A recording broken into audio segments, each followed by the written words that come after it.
All right, Shalom. I want to give all praises, honor, and glory to Yahweh by Hashem Yahushua, by Hashem Kakadash.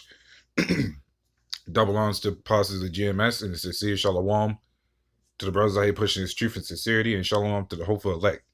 And what we have here is, will U.S. and Israel attack Iran after a drone attack on a ship? Wouldn't be surprised. At this point, the more the merrier. We're pushing for this to actually happen already. Like, let World War III happen already. It's already technically happened, but let the people know we're in it. Because the faster this all happens, the better we get out of it. When the Lord comes back and destroy this place. So apparently, Iran attacked some ship, and the video will explain it. So, but now it's basically whoever attacks first is whoever we're going to attack next. And and to be honest, it's totally fine. So I'm gonna go ahead and play the clip. The United States of America is back to not minding its business again and heading further on the warpath, with Iran vowing to respond to something which did not involve them. That's right, a ship off the coast of Oman was struck. It was headed for the port of Fujairah in the United Arab Emirates, but the vessel was attacked on Thursday in the Arabian Sea off the Omani coast. The ship was owned by an Israeli billionaire. One person killed on the tanker was from the United Kingdom, which has sparked backlash from the UK government. However, despite repeated calls for the UK government to respond, the Foreign Secretary of the UK, Dominic Raab, was hesitant to get involved, but luckily the Biden administration stood firmly beside its ally Israel and planned to retaliate, yes, for something which did not occur to it. The United States will not just help investigate the attack, it has in fact vowed an appropriate response. Now, Israel immediately blamed the attack on the ship, allegedly using suicide drones or a suicide drone on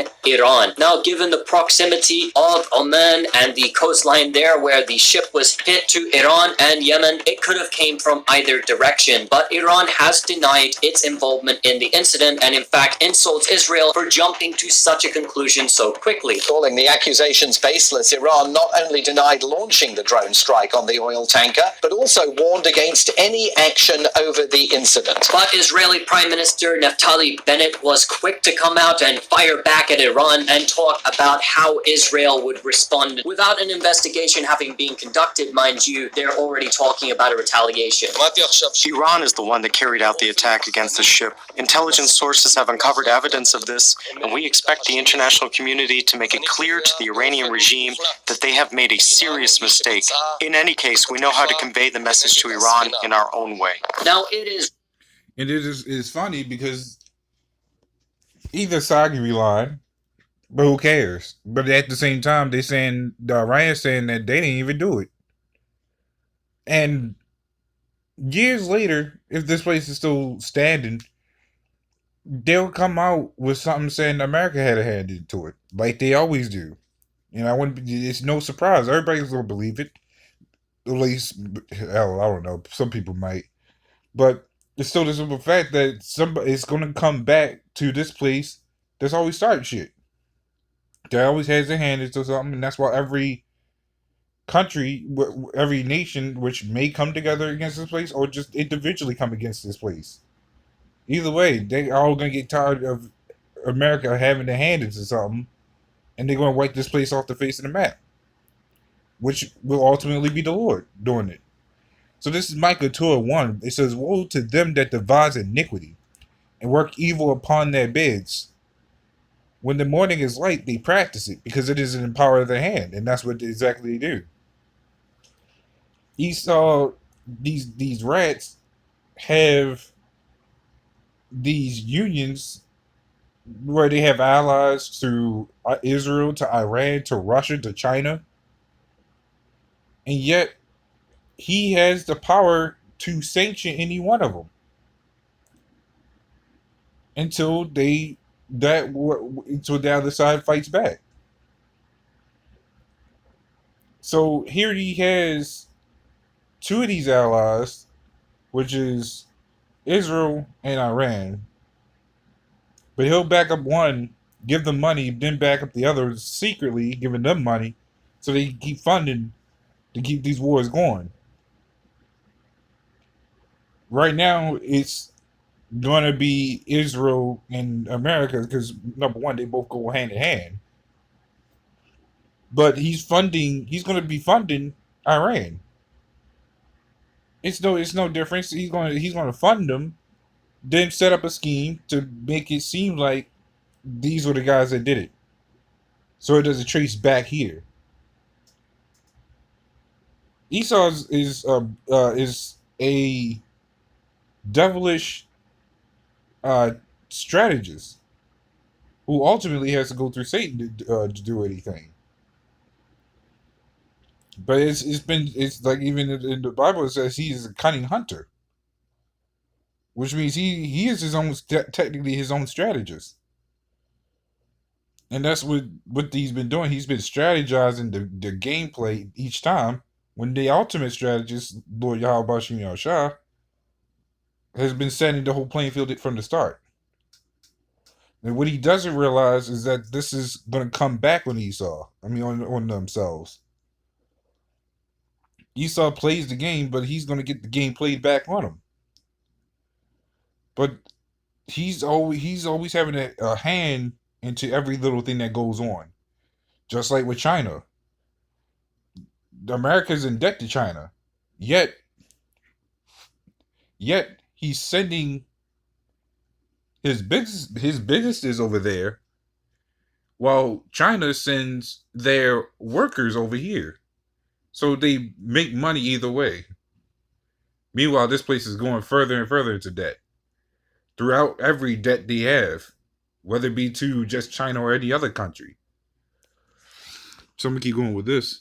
Really not possible at this point to determine whether this was actually carried out by Iran. But if it was carried out by Iran, then we have to look at the context behind this and also the attack in of itself. Now, first of all, as a tactic, this drone strike could have been used in order to make the insurance for shipping in the area go up astronomically. And that would affect not just Israel, but anyone wanting to utilize the Persian Gulf area. Also, if it was Iran, we have to put it in its proper context. According to the Wall Street Journal, the United States of America is apparently drafting new sanctions which are specifically designed to target Iran's drone and missile technology. Also, allegedly, the United States is going to go ahead with enforcing further its sanctions against Iran's oil industry, which is where a large portion of Iran's wealth comes from. And enforcing these sanctions will further drive down the living standards of the Iranian people. This is also at a time that the United States government is supposed to be fulfilling the campaign promise of Joe Biden working its way back into the JCPOA or Iran nuclear deal, because apparently they care so much about stopping Iran getting nuclear weapons, but the reality is the United States government itself is not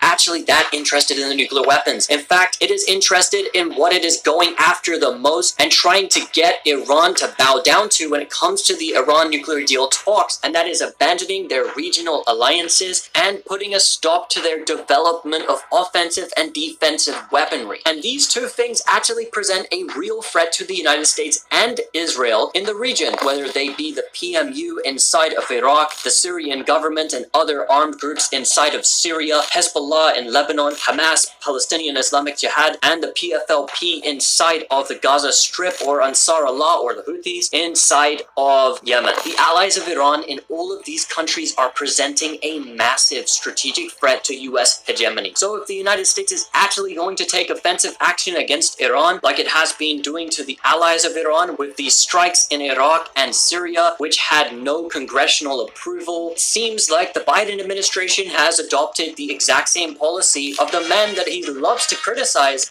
to try and get Iran to bow down to new terms attached to the JCPOA or Iran nuclear deal. That meant its offensive and defensive weapons program and its regional alliances, and until that day would come, sanction Iran into the ground and pursue a regime change operation. And this is...